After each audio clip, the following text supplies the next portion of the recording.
안녕하세요. 주식심화론 유창호입니다. 최근 코스피는 기관의 매도 물량 연일 좀 쏟아지면서 상당한 부담감을 느끼고 있습니다.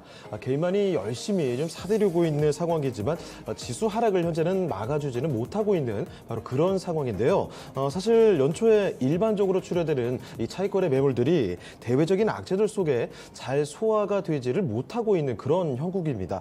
단적으로 간밤 미국 연준의 FOMC 의사록이 공개가 됐죠. 이 내용들 확인이 됐는데요. FOMC 위원들이 예상보다 빠른 기준금리 인상, 그리고 또 양적 완화가 아니라 긴축 가능성을 논의한 것으로 이렇게 확인이 되면서 국채금리가 치솟고요. 투자자들의 경계 심리는 더욱더 커졌습니다. 오늘 우리 시장 역시나 시들시들한 모습 나타나고 있는 상황이죠. 코스피도 그렇지만 코스닥의 경우에는 현재 2%가 넘게 급락을 하고 있습니다. 다시 1000포인트 아래로 내려왔습니다. 걱정이 상당히 좀 크지 않을까, 많은 투자자분들께서 우려를 하지 않을까 이런 생각이 드는데, 국내외를 막론하고 앞으로 시장에 영향을 미칠 수 있는 그런 변수들 오늘 상세히 정리해보는 시간 가져보도록 하겠습니다. 자, 먼저 그러면 첫 번째 주제부터 확인을 해보겠습니다. 화면 보시죠. 자, 첫 번째 주제, 올해 반드시 주목해야 할 글로벌 이벤트 살펴보도록 하겠습니다. 자, 2022년 올 한 해 있는 국내를 말고 해외로 좀 시선을 옮겨보도록 하죠. 자, 글로벌 이벤트들 점검을 해볼 텐데 오늘 주식시발언 교보증권 윤여민 팀장과 함께 이야기 나눠보도록 하겠습니다. 네, 팀장님 안녕하세요. 네, 안녕하십니까. 네. 자, 오늘 일단은 25일에서 26일에 있죠. 매번 투자자들이 가장 주목하는 이벤트 중에 하나일 텐데 1월 미국의 FOMC입니다. 여기서도 어떤 언급이 나올까 고민이 되네요. 사실 오늘 FOMC 회의록이 좀 네. 나왔죠. 그러니까 이미 이제 시장에서는 이제 금리 인상에 대해서 확실히 이제 알고 있고, 그리고 사실은 이제 3번까지도 예상을 많이 하죠. 그래서 사실 오늘을 나왔던 회의록이 크게 제가 볼 때는 별다른 내용은 그러니까 알고 있는 내용이었는데 이걸 빌미로 또 시장이 빠지는 게 사실은 조금 이해가 안 갑니다만 결국은 이제 금리 인상이 3월에 될 수도 있다라는 얘기가 나오면서 확실히 좀 빨라졌다라고 좀 얘기가 나오고 있는데, 사실 지금 미국에서 이제 사실 이제 어떻게든 갈 수는 없지만 이제 비즈니스 가겠지만 이런 광고가 좀 있어요. 뭐가 있을까요? 맥도날드 아르바이트생을 구하는데 시급이 1시간당 3만 원이랍니다. 1시간당 3만 원입니까? 네. 그러니까 많이 올랐죠. 네. 그러니까 결국 이제 줄일 수밖에 없는 상황이 오는 거죠. 그러니까 거의 23불 이렇게 된다고 하니까. 그러니까 그런 측면에서 봤을 때 지금 금리 인상에 대한 부분은 이미 인지를 하고 있고 얼마큼 이제 빨라지냐의 문제가 될 수 있을 것 같은데, 사실은 이제 인플레이션을 이제 초기에 막는 게 사실은 제일 중요한 것 같아요. 왜냐하면 인플레이션에 대한 부분이 고착화가 된다고 하면 사실 이제 상점에서는 재고를 많이 쌓아둘 것이고 또 노동자들 같은 경우는 임금 인상을 요구할 수밖에 없죠. 왜냐하면 물가가 너무 많이 올라가기 때문에 그런 측면에서 빠르게 대응하는 건 제가 볼 때는 어느 정도 맞다고 생각을 하는데 그 얘기인 즉슨 이제 올해 어쨌든 금리 인상을 좀 빠르게 시작을 한다고 하면 하반기에는 좀 이제 그런 부분에 대한 압력은 좀 약해지지 않을까라는 생각을 하면서 일단 미리 먼저 매를 맞고 시작하는 게 아닌가라는 좀 생각을 하고 있고요. 다만 이 인플레이션과 관련된 좀 이제 FOMC 특히 이제 연준의 좀 어떻게 보면 이런 발언이라든지 행동을 보게 된다고 하면 사실은 좀 인플레이션 파이터라고 할 수 있는 부분은 아직까지는 좀 잘 모르겠어요. 그러니까 뭐냐면 예전 같으면 인플레이션은 일시적이다라고 얘기를 했었고, 그 다음에 또 이제 파월이 연임하면서도 결국 시장이 원하는 만큼만 해줬기 때문에 사실은 인플레이션을 정말 잡을 생각이 있는 것인가, 약간은 좀 방치를 하면서 좀 어떻게 보면 그래도 디플레이션보다는 인플레이션이 경제에 어느 정도 활성화에 도움이 되니까 좀 이런 부분에서 사실 좀 스탠스가 전 약간 헷갈렸던 부분은 좀 있거든요. 근데 이제 결국은 이제 인플레이션이 좀 심해지니까 점도표도 좀 바뀌었고 그다음에 좀 시기도 빨라진 부분이 있는데 의식을 할 수밖에 없게 그러니까 저는 이제 어떻게 보면 긴축을 하는 이유가 뭐냐면 인플레이션 때문에 한다기보다는 그냥 코로나19 상황으로 이전으로 좀 돌리기 위한 약간의 좀 지금 비정상적인 상황을 정상으로 돌리는데 좀 의미를 두는 게 아닌가라는 좀 저는 약간 다른 시각으로 좀 보고 있습니다. 워낙에 돈도 많이 풀어놓고 했으니까. 그러니까 어떻게 보면 인플레이션이나 어떻게 보면 정책적인 어떤 부작용이라고 생각한다기보다는 우리는 어쩔 수 없이 코로나19 때문에 풀었고 우리는 이제 비정상에서 정상으로 돌아가는 과정에서 생기는 것들이라고 생각한다. 약간 이런 느낌인 것 같아요. 그래서 사실은 여전히 인플레이션 관련된 부분이 상당히 초미의 관심사긴 하지만 일단은 연준의 스탠스는 좀 계속 지켜봐야 되지 않을까 좀 생각을 하는데 일단 이번 달, 다음 달 확실히 1월, 2월 달에 좀 물가 상승률이 생각보다 세게 나온다고 하면 그러면 잡아야 되니까 분명히 3월 달에는 테이퍼링 종결과 함께 분명히 금리 인상될 수도 있을 것 같습니다. 빠르게 할 가능성이 네, 높고. 근데 어쨌든 지금 1월 25일, 26일 그 다음에 3월 15, 16일 FOMC가 열리니까 사실 상반기에 좀 이걸 확실히 좀 봐야 될 것 같아요. 그래서 사실 이제 제가 보는 관점은 연준 같은 경우는 살짝 좀 끌려가는 느낌은 있다. 근데 초점이 인플레이션에 대한 어떤 정상화라기보다는 좀 정책에 대해서 그러니까 좀 코로나19로 좀 회귀하려고 하는 비정상의 정상화라고 하려고 좀 회귀하려는 어떤 그런 모습이 있기 때문에 지금 상황에서 인플레이션 파이터를 하더라도 좀 더 시장을 좀 보려고 하는 느낌이 좀 강하다라는 측면에서 봤을 때 일단 상반기에 좀 FOMC 회의는 좀 상당히 집중적으로 좀 봐야 되지 않을까 생각하고 있습니다. 알겠습니다. 자, FOMC 회의에서 앞으로 어떤 이야기들이 다뤄질까라는 이야기를 해드렸습니다. 아무래도 인플레이션을 의식할 수밖에 없는 상황이죠. 자, 인플레이션을 인식할 수도 있고 여기에다가 또 코로나19 이전으로 돌아가겠다라는 연준의 움직임이 좀 읽히고 있는 상황인데요.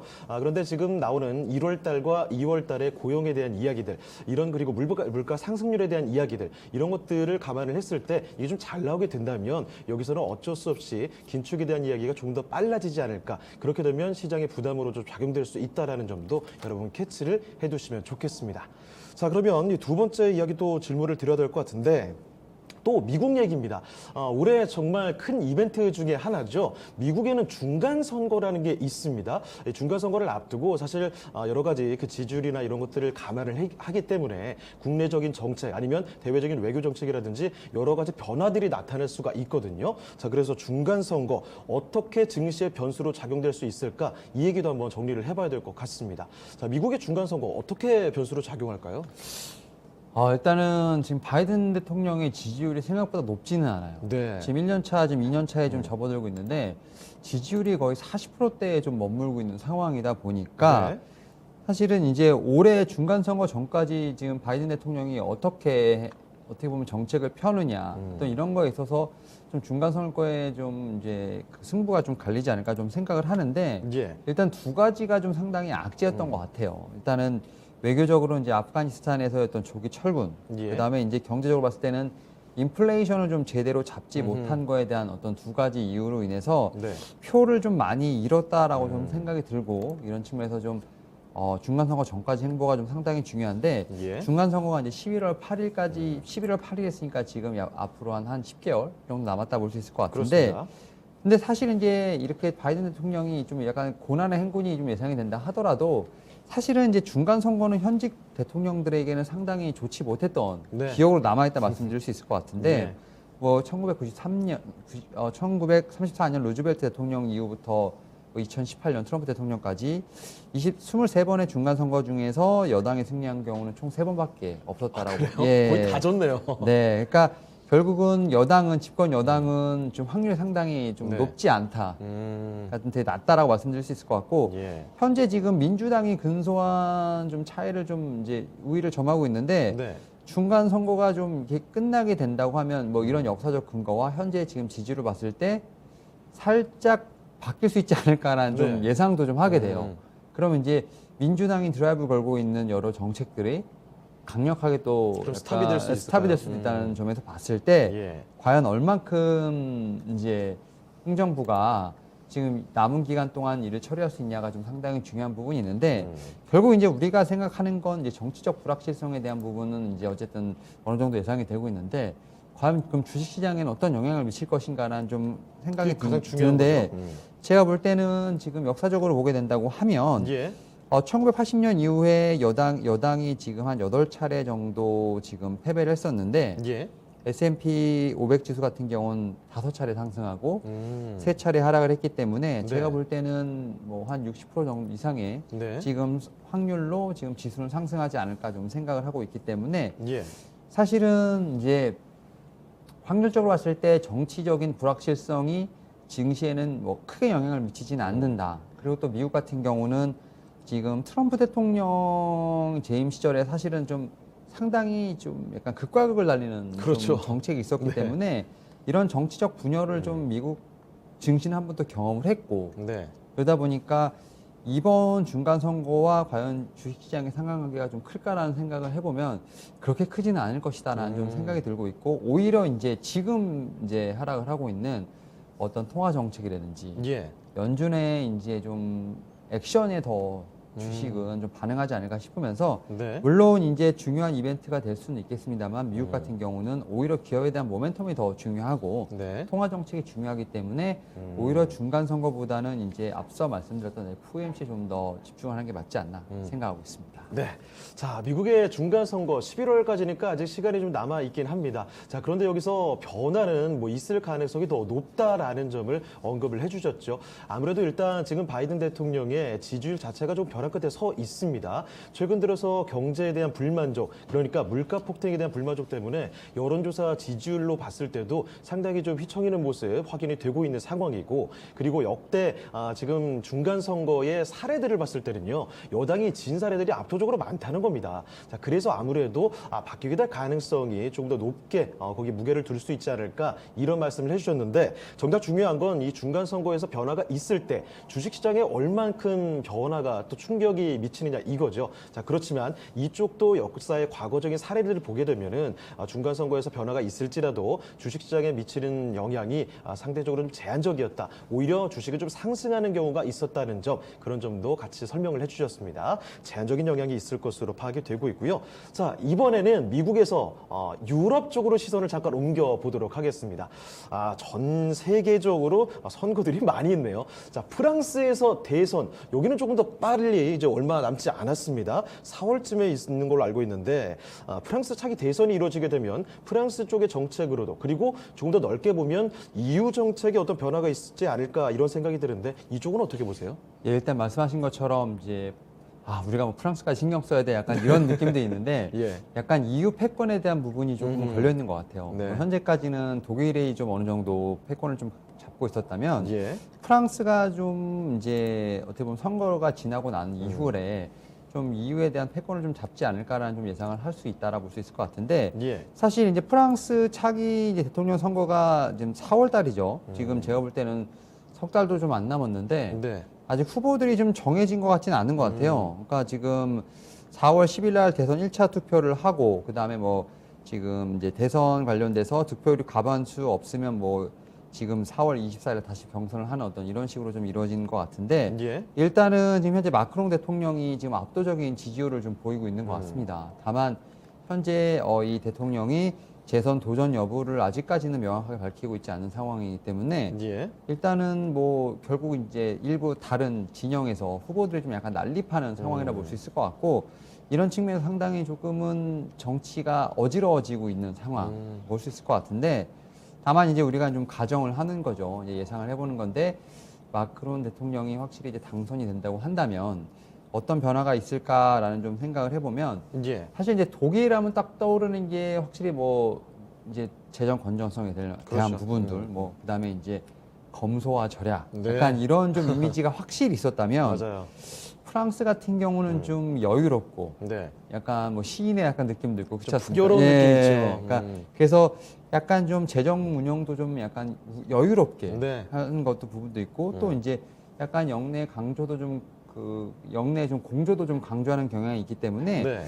사실 이제 좀 프랑스의 길을 좀 EU가 좀 따라가지 않을까라는 좀 그런 좀 상상을 해본다라 말씀드릴 수 있을 것 같고 예. 특히 이제 독일 같은 경우도 메르켈 총리가 이끌었던 우파 기민당의 좀 장기 집권이 좀 끝났기 때문에 예. 제가 볼 때는 이제 독일도 지금 약간 중도 좌파 3인당이 좀 이제 연립 정부가 출범했기 때문에 프랑스와 좀 비슷한 길을 가지 않을까 이런 측면에서 이후에 좀 색깔도 많이 달라지지 않을까라는 생각을 하고 있고 그 다음에 이제 마크롱 이제 지금 이제 대통령이 만약에 재선을 또 다시 성공을 하게 된다면 네. 이분이 지금 이제 좀 이끌었던 것 중에 하나가 이제 EU의 재정 규율인데 네. 그 안정 성장 협약에서 SGP라는 것이 있는데 예. 이게 좀 약간 좀 다시 한번 논의가 시작되지 않을까라는 생각도 좀 있어요. 그러니까 이제 유로화 가치와 금리 안정을 위해서 회원국들의 재정 적자를 이제 GDP의 3% 미만으로 지금 네. 어떻게 보면 좀 이렇게 규율을 정해놓은 거죠. 그다음에 국가 부채를 GDP 60% 이내로 좀 제한했는데 예. 사실 코로나 팬데믹 이후에 사실은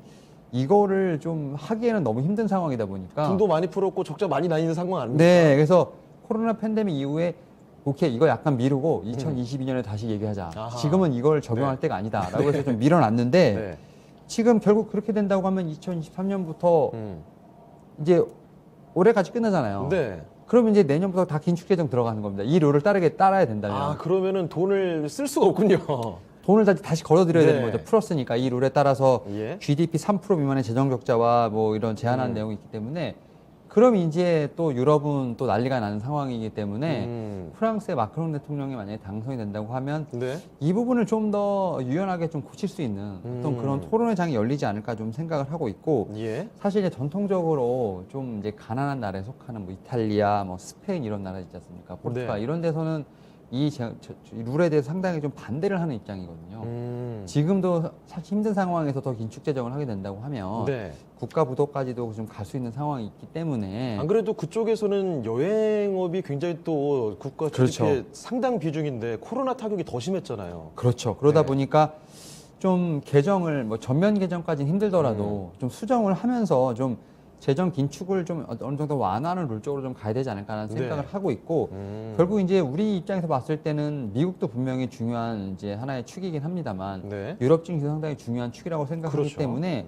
이런 측면에서 제가 볼 때는 충분히 지금 이 프랑스 대선 그리고 지금 EU 내에서 흘러가는 좀 어떤 기운들 그다음에 어떤 그리고 이제 이게 2023년 갔을 때 과연 기축재정으로 바로 시행될 수 있는지 이런 예. 부분들을 좀 확실히 좀 보게 된다고 한다면 프랑스 대선도 하나 좀 중요한 이벤트라고 생각이 듭니다. 네. 이에 따라서 아마 이 프랑스 대선 그다음에 이제 6월에 또 EU 정상회의가 열리고 있는데 예. 이게 6월 23일부터 24일까지입니다. 그래서 여기서 어떤 EU의 어떤 재정 정책에 대한 좀 변화들 이런 거를 좀 눈여겨봐야 되지 않을까 생각하고 있습니다. 네, 알겠습니다.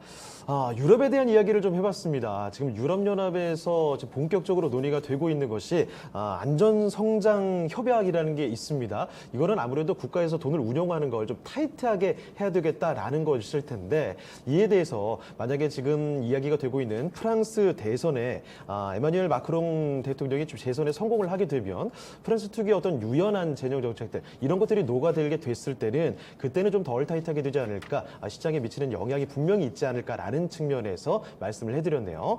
프랑스의 대선 어떻게 결과가 나오는지에 따라서 EU에 미치는 영향도 분명히 있을 것 같습니다.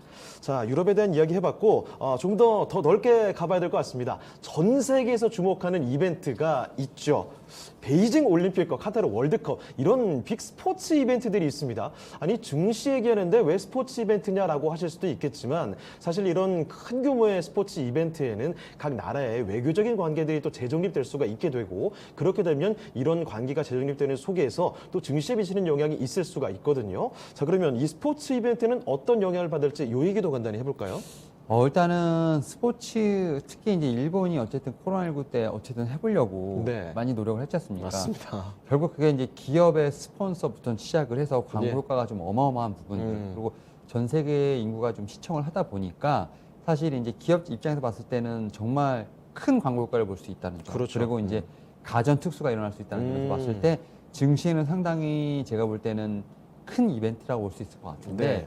안타깝게도 이 두 이제 올림픽과 월드컵은 좀 전 세계적으로 제가 볼 때는 지지를 받지 못하고 있는 상황이라 말씀드릴 수 있을 것 같은데 일단은 동계올림픽 이제 중국이죠. 첫 번째로 중국 같은 경우는 뭐 미국, 캐나다, 호주가 좀 외교적으로 보이콧을 지금 하고 있는 상황이죠. 예.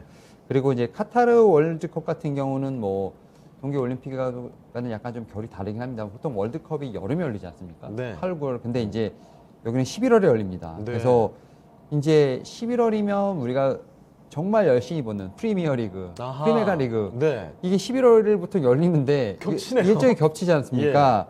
그러니까 이제 축구 팬들 입장에서도 그렇고 이 구단 입장에서 보고 이게 뭐냐, 왜 일정을 이렇게 잡았냐. 이거 굉장히 극도의 혼란이 예상되는 거 아닙니까? 그러니까 로비도 그렇고 좀 이상하다. 네. 이런 측면에서 봤을 때 지금 이 두 어떤 스포츠 이벤트가 좀 자부이 많다라고 네. 볼 수 있을 것 같고 그리고 이제 앞서 말씀드렸던 이제 가전 특수 이게 사실은 상당히 중요한 부분이 있는데 지금 이제 공급망 이제 병목 현상이 좀 네. 아직도 좀 해결이 되고 있지 않는 상황이지 않습니까? 언제까지 얘기 나오는 겁니까? 네. 그러니까 왜냐면 한국에서 TV를 주문해도 뭐 한 3, 4주가 걸리는 상황인데 네.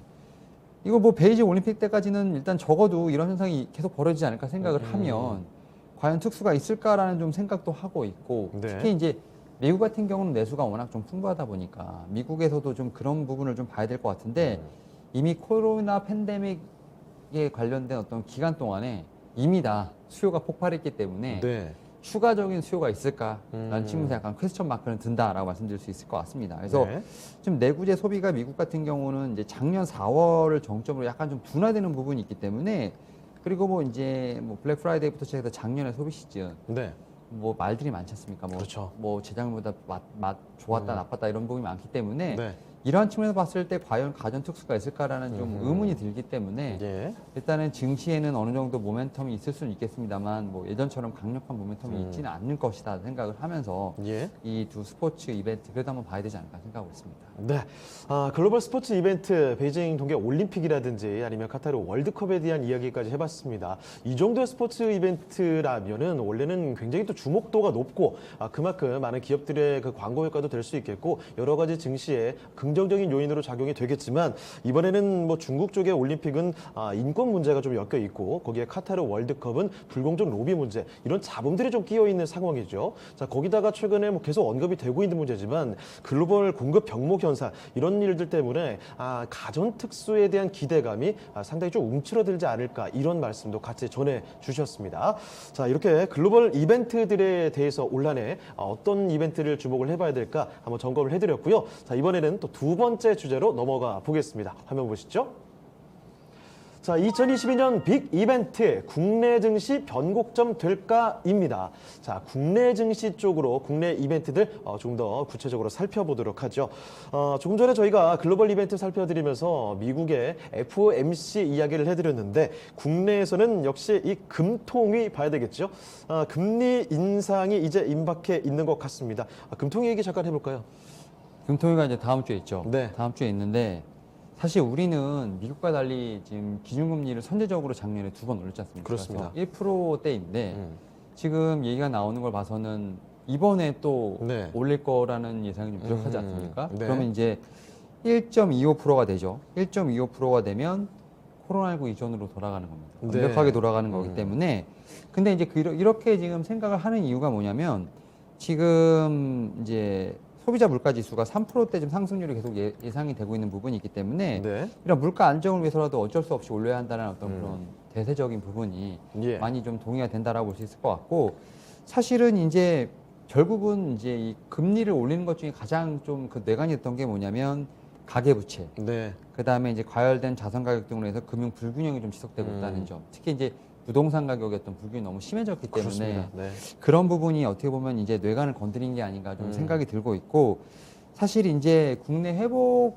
국면에서 좀 어떻게 보면 물가 상승이 좀 미국도 그렇겠지만 우리나라도 좀 진정이 되지 않다 보니까 네. 경제 성장을 좀 많이 좀 져야 하는 게 아닌가 좀 생각이 들고 있고 특히 이제 소비자 물가 지수 같은 경우는 상승률이 2.5%, 3%대 계속 나오고 있기 때문에 네. 일단은 제가 볼 때는 거의 10년 만에 지금 최고 상승률을 보여주고 있다라고 좀 네. 표현이 되고 있습니다. 그래서 지금 앞서 말씀드린 것처럼 이번 달에 이제 만약에 올리게 되면 뭐 올리지 않더라도 상반기 내는 분명히 한 번 더 올리지 않을까 생각을 하게 되고 그렇게 네. 되면 1.25%가 어떻게 보면 이제 금리도 이제 비정상에서 정상으로 돌아온 겁니다. 네. 그러면 이제 한국은행이 봤을 때는 뭐 이제 여러 가지 추측이 있어요. 뭐 1.75까지 올릴 것이다. 1.5까지 올릴 것. 예, 왜냐하면 지금 어떻게 보면 물가에 대한 부분이 계속 신경이 쓰이기 때문에. 네. 근데 이제 반대론적으로 봤을 때는 1.25%까지 올렸으니까 이제는 좀 신중하겠지. 약간 그런 논쟁은 있는 것 같아요. 그러니까 예. 약간 1.25는 당연히 간다 생각하는 거고. 당연히 기본으로 깔고 가는 예, 거고. 여기서 멈출 것이냐, 네. 아니면 더 갈 것이냐. 약간 이런 느낌인 것 같은데. 예. 그러니까 이주열 총재가 지금 금리 인상에 대해서 이제 상단은 없다고 밝혔기 때문에 아마 이런 논쟁이 좀 나오는 것 같아요. 네. 그러니까 근데 이제 제 생각에는 지금 뭐 여러 가지 좀 이유가 있습니다만 금리 인상이 좀 되면 네. 약간은 이제 소비 둔화 가능성도 좀 있어요. 그렇죠? 예. 소비 둔화 가능성도 있고 경기 선행 지수가 약간 좀 하락을 하고 있는 부분이 있기 때문에 너무 금리 인상을 하는 것만으로도 지금 이제 어떻게 보면 물가를 잡겠다는 거지만 또 다른 한편으로는 네. 경기 사이클을 또 어떻게 보면 저해할 수 있는 요인도 좀 있다라고 생각이 그렇죠. 들기 때문에 항상 그 밸런스 잡는 게 네. 어려워요. 그래서 사실은 이제 어떻게 보면 저의 요인도 있고 예. 또 어떻게 보면 그 금리 상승을 부추기는 요인도 있는데 네. 과연 여기서 이제 정책하시는 분들은 어떤 걸 택할 것이냐. 근데 음. 저는 이미 2번 올렸고 네. 뭐 3번은 약간 이제 어느 정도 기정사실했다고 한다면 음. 약간 금리 인상에 대한 사이클은 어느 정도 좀 끝이 오지 않았나. 끝에 네. 오지 않았나. 그러니까 몇 프로까지 올릴지는 저도 모르겠습니다만 글쎄요. 그렇게까지 계속 무한대로 올릴 수는 3번, 4번, 5번까지 네. 올린다는 건 그건 좀 쉽지 않을 것 같아요. 그래서 그래서 1.25% 정도까지 올릴 1.25는 것이다. 그냥 네. 깔고 가되 네. 1.75까지는 좀 너무 많이 가지 않았을까라는 생각을 하면서 예. 그러니까 왜냐하면 이제 이런 뭐 뒤에 나오겠지만 주식시장에서 반응하는 걸 보면 이제 충분히 그 해답을 전 충분히 찾을 수 있다고 생각하기 때문에 네. 일단은 뭐 미국 금리도 상당히 중요하지만 우리나라 이제 다음 주도 좀 상당히 중요한 생각이라서 들고 과연 어떻게 지금 금통위에서 액션을 취하는지 좀 봐야 되지 않을까 생각하고 네. 있습니다. 알겠습니다. 금리 인상이라는 키워드 너무나 많이 언급이 되고 있는데 참 이거 어렵습니다. 금통위에서도 물가 상승에 대해서 이거 잡아야 될까 아니면 너무 올리다 보면은 경기를 또 저해하는 게 아닐까 이런 고민들을 항상 하게 될 텐데 일단은 당장 1.25%까지는 기본적으로 상승을 하게 되지 않을까라는 생각. 그런데 그 다음에 추가적인 금리 인상은 조금 부담이 있을 수도 있다라는 의견까지 같이 전해 주셨습니다. 참고를 해 보시고요. 자, 그리고 지금 당장 다가오는 이 금통위에 대한 이야기도 있지만 또 얼마 남지 않았습니다.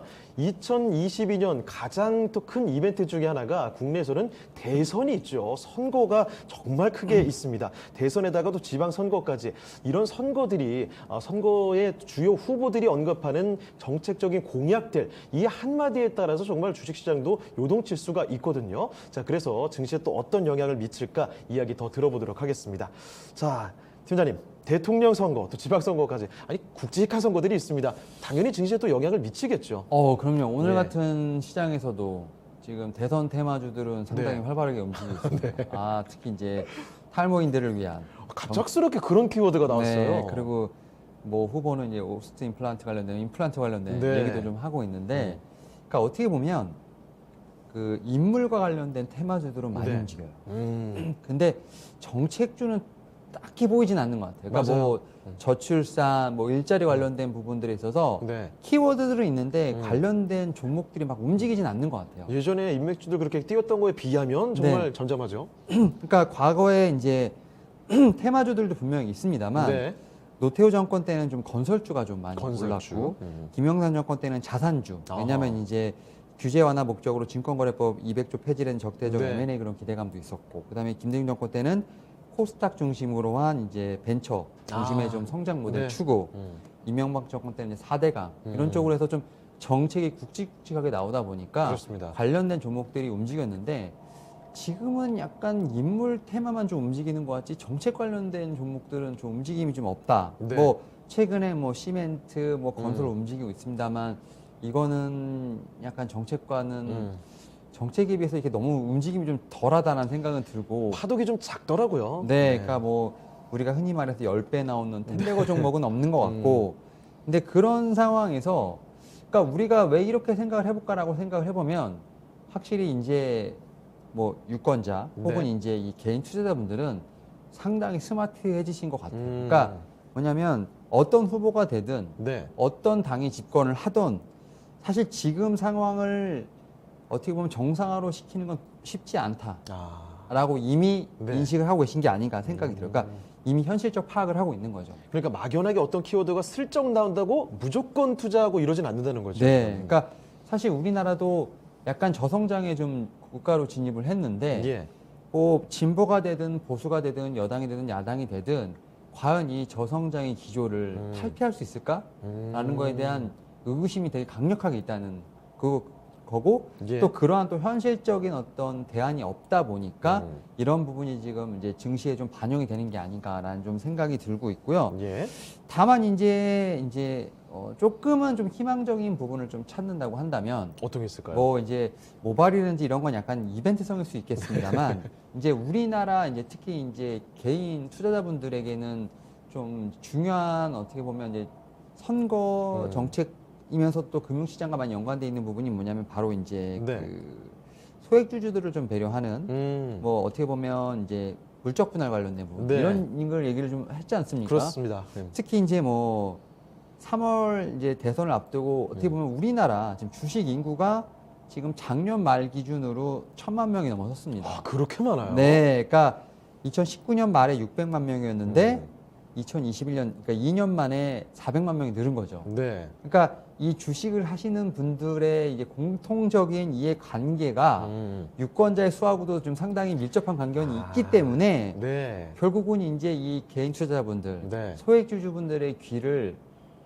당연히 열어놔야 된다는 생각이 드는 거죠. 그쪽 표심이 굉장히 커졌군요. 네. 그러다 보니까 사실 뭐 아시는지 모르겠지만 뭐 유튜브에 나와서 네. 맞아요. 공약도 얘기도 하고. 그렇습니다. 그렇습니다. 네. 그러면서 약간은 좀 다른 행보를 좀 보이고 있어요. 그 네. 전의 대선과 달리.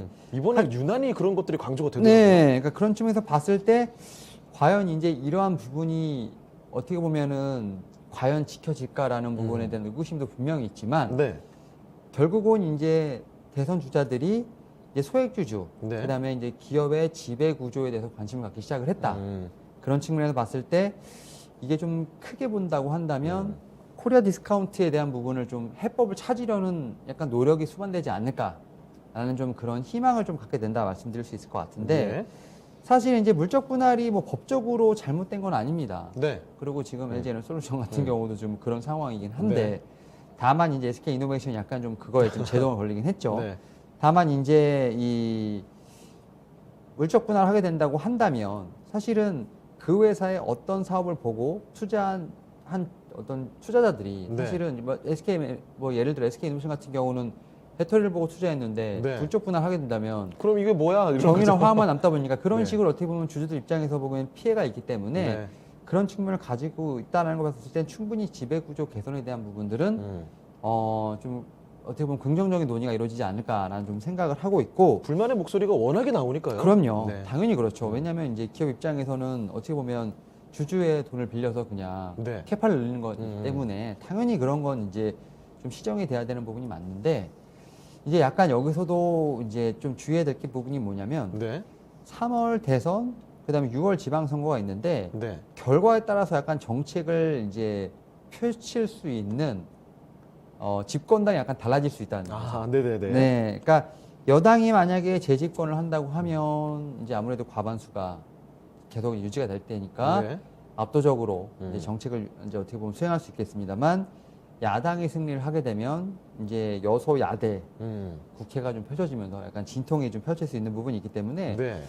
오히려 이제 저는 개인적으로 대선보다는 이제 6월 지방선거가 좀 더 저기 증시엔 중요하지 않을까라는 네. 생각을 하고 있고 다만 이제 이런 표심을 봤을 때는 지금 이제 시장이 좀 흔들리고 있습니다만 아마 1월 중순 한 2월 정도 들어서면서부터는 분명히 주식시장을 관리하려고 하는 움직임이 있을 거예요. 네. 그래서 저는 2월부터 한 6월 정도까지는 그래도 완만한 좀 시장의 상승세가 나오지 않을까. 이건 정말 이제 외부 변수입니다. 네. 그리고 어떤 모멘텀이 있다기보다는 약간 이런 그 1,000만 인구의 어떤 개인 투자자분들의 어떤 그런 좀 귀를 좀 기울이면서 정책적인 부분, 그다음에 이런 부분 때문에 좀 주식 시장이 좀 관리가 되지 않을까 생각을 하면서 예. 오히려 저는 좀 그런 부분에서 좀 증시는 올 상반기에 좀 따뜻하게 흘러가지 않을까 생각을 하고 있습니다. 알겠습니다.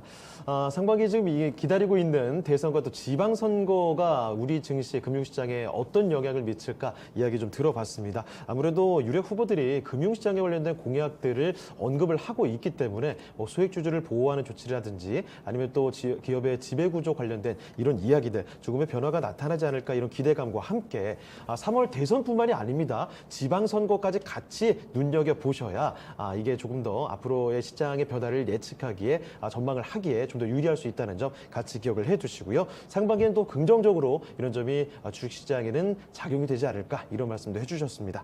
자, 그런데 지금 이 얘기도 한번 들어봐야 될 것 같아요. 우리가 또 얼마 전에도 연말에 또 대주주 요건에 대한 이야기도 많이 언급이 됐었는데 우리 세금에 대한 이야기를 간과할 수가 없습니다. 특히 또 2023년에 신설되는 금융투자소득세 이런 관련 내용도 짚어봐야 될 것 같은데요.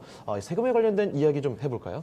예, 일단은 제가 이제 앞에서 말씀드렸지만 상반기에는 네. 좀 온화하게 좀 흘러가지 않을까 좀 예상을 했는데 아마 4분기부터는 네. 아마 좀 머리에 지진이 나지 않을까 좀 오, 생각을 합니다. 특히 네. 이제 올해, 그러니까 작년 같은 경우도 사실 매도세가 엄청났죠. 네. 특히 이제 뭐 12월 28일 개임에서 엄청 많이 나왔지 않습니까? 예. 결국 이제 개인 투자자들에게 가장 이제 취약한 게 세금이 아닐까 생각을 하는데 그렇습니다. 사실 대주주 양도세 뭐 10억 나한테 해당 안 되겠지만 네. 매도세 엄청 나왔죠. 맞습니다. 그러니까 이제 이런 불에 봤을 때 지금 대주주 양도세 같은 경우도 상당히 힘들어요. 왜냐하면 10억이라고 하는데 10억이 나하고는 좀 관련이 없다라고 생각을 하는데 어쨌든 합산이 되지 않습니까? 그게 또 뭐, 시장에 충격을 좀 주기도 네, 하고요. 본인 배우자, 부모, 자녀, 무슨 직계, 존비속 다 이제 합산되기 때문에 네. 사실 이제 12월 되면 모여서 주식 다 열어봐라. 네. 물론 한 종목만 해당되긴 하는 겁니다만 이런 식으로 하다 보니까 사실은 시장에 조정이 나올 수밖에 없는 상황인데 네. 2023년엔 금융투자소득세가 또 이제 나옵니다. 네. 그러니까 왜냐하면 지금까지는 뭐 대주 양도세 빼고는 특별하게 세금은 없었죠. 네. 어떻게 보면 주식시장에서 벌어가는 세금은 없었는데 이제는 이제 벌어가면 세금을 매기겠다는 거고 예. 일단 뭐 1년에 대해서 5천만 원까지는 이제 기본 공제를 해주는데 5천만 원 초과분부터 세금이 공제가 됩니다. 네. 그래서 이제 과세 표준을 봤을 때 3억까지는 20%, 초과분에서는 25%, 2단계 지금 누진세가 적용되는데 지방세세 포함하면 22%, 27.5%입니다. 예. 그럼 이제 내가 1억 벌면 네. 5천 제외하고 5천만 원에 22%가 이제 붙는 거죠. 갑자기 좀 크게 붙는 거 아닙니까? 네. 그렇게 되면 이게 내가 대주 요건 피했어도 네. 이거 이제 어떻게 보면 이걸 못 피하는 거죠. 그럼 이제 돈을 많이 벌었던 혹은 이제 많이 보유했던 사람들은 예. 3분기 지나고부터 4분기부터 계속 팔지 않을까 생각합니다. 그리고 또 국내 시장을 굳이 있어야 되는 요인들이 조금 약해지겠네요. 그렇죠. 어떻게 보면 지금 이제 해외 주식 시장과 거의 비슷해지는 상황이 되기 때문에 네. 그래서 그러한 요인들로 인해서 지금 4분기부터는 수급에 상당히 큰 안 좋은 영향이 있지 않을까 생각을 하면서 지금 예. 말씀하셨던 것처럼 오히려 4분기에는 뭐 해외 주식이든 뭐 비트코인이든 약간 대체 투자가 오히려 권장되지 않을까 생각을 하면서 예. 뭐 지금 1분기 지금 1월 지금 초와 시장이 왜 이렇게 좀 이렇게 나오지만 오히려 지금 1분기를 좀 그러니까 1월을 좀 살짝 지나고 나면 저는 한 3분기까지는 열심히 매매한다고 생각합니다. 네. 그리고 4분기부터는 이 세금에 대한 어떤 수급에 좀 비정상적인 매도가 나올 수 있는 부분이 있기 때문에 특히 개인 투자분들에게는 세금이 상당히 그 취약한 부정적인 이슈거든요. 그래서 이거를 좀 피하기 위해서라도 일단 저는 3분기까지는 웬만하면 좀 국내 주식에 대한 부분을 좀 열심히 매매를 하시면서 좀 수익 극대화하시는 게 어떤가라는 생각을 하고 네. 4분기에는 좀 이러한 이슈로 인해서 시장에 더 수급이 좀 불균형이 있지 않을까 생각은 좀 하고 있습니다. 네, 알겠습니다. 자, 금융투자소득세 새로 신설이 되게 될 텐데 이렇게 되면 세금 부담이 좀 상당히 작용이 될 것 같습니다. 그래서 올해 3분기까지는 괜찮을지 몰라도 4분기부터는 수급 불안정화가 좀 예상이 되지 않을까 이런 측면에서도 증시에 미치는 어떤 충격들 예상해 볼 수가 있을 것 같네요. 자, 그리고 이번에는 마지막 이야기 하나 좀 더 해보겠습니다. 다들 뭐 알고 계실 텐데 JP모건 헬스케어 컨퍼런스 빅 이벤트라고 볼 수가 있겠죠. 제약바이오 섹터에 대한 이야기 좀 해보겠습니다. 이 국내 증시에서도 제약바이오 섹터 전반적으로 지난해 참 충격이 많이 컸습니다. 뭐 반토막 나는 종목들이 굉장히 많았는데 이렇게 새로 지금 전개되는 이런 빅 이벤트들에 따라서 새롭게 어떤 변화 양상이 일어나지 않을까 기대감을 가져볼 수 있는지 이런 점도 궁금해지네요. 자, 이에 대한 이야기 좀 나눠볼까요? 예, 그러니까 일단 제가 앞에서 이제 3분기까지 열심히 매매하자 그랬는데 네. 그럼 어떤 섹터 어떤 종목을 해야 되냐? 네. 이제 그러면 이제 일단 지금 CES 2022는 좀 하고 있죠. 네, 거기서 시작됐고. 이제 IT라든지 로봇 관련된 쪽, AI 쪽은 이미 좀 나왔기 때문에 예. 일단 다음에 큰 이벤트가 JP모건 이제 헬스케어 컨퍼런스가 아닌가 좀 생각이 들고 있고. 금방이에요. 네, 지금 우리나라에서도 지금 다수 업체들이 지금 참여를 하고 있다 말씀드릴 수 있을 것 같은데 네. 결국 JP모건 헬스케어 컨퍼런스가 이제 기술 수출 관련된 기술 이전에 관련된 좀 장이 아닐까 생각을 하는데 네. 일단 좀 비대면으로 좀 이루어지는 게 상당히 좀 아쉬운 건 있습니다. 그러다 보니까 어떻게 보면 좀 활발하게 기술 수출이 일어나지 못할 수 있는 어떤 그런 가능성도 존재합니다만 제가 볼 때는 뭐 1,500여 업체가 좀 참여하는 부분이 있기 때문에 네. 여전히 좀 시장에 대한 시장에서 어떤 바라보는 좀 어떻게 보면 이벤트 관련된 모멘텀이 있지 않을까 좀 생각을 하고 있는데 특히 지금 우리나라 같은 경우도 지금 상당히 많은 회사들이 좀 참여를 합니다. 네. 뭐 GC 녹십자라든지 한미약품 이제 어떻게 보면 전통 제약사죠. 그다음에 네. 이제 삼성바이오로직스, 뭐 이제 CGN, 매드팩트 같은 이제 바이오 업체들도 좀 참여를 하는데 삼성바이오로직스가 전 상당히 좀 의미가 있는 것 같아요. 6년 연속 지금 메인 연사 자리로 좀 낙점을 했다는 점. 이런 점에 봤을 때 좀 상당히 좀 모멘텀이 있지 않을까 생각을 하고 있고 또 상장을 앞둔 SK 팜테코 역시 어떤 메인 연사로 좀 선정되는 부분이 있다 말씀드릴 수 있을 것 같고 사실 이제 이런 부분에서 봤을 때 어떤 이제 모멘텀들이 계속 나오고 있는데 사실 이제 말씀하셨던 것처럼 제약바 섹터가 사실 상당히 언더퍼폼했어요. 지수에 네. 비해서 상당히 언더퍼폼했고 특히 이제 지난 27일을 좀 기준으로 봤을 때 KRX 헬스케어 업종 지수 같은 경우 32%좀 하락했기 때문에 네.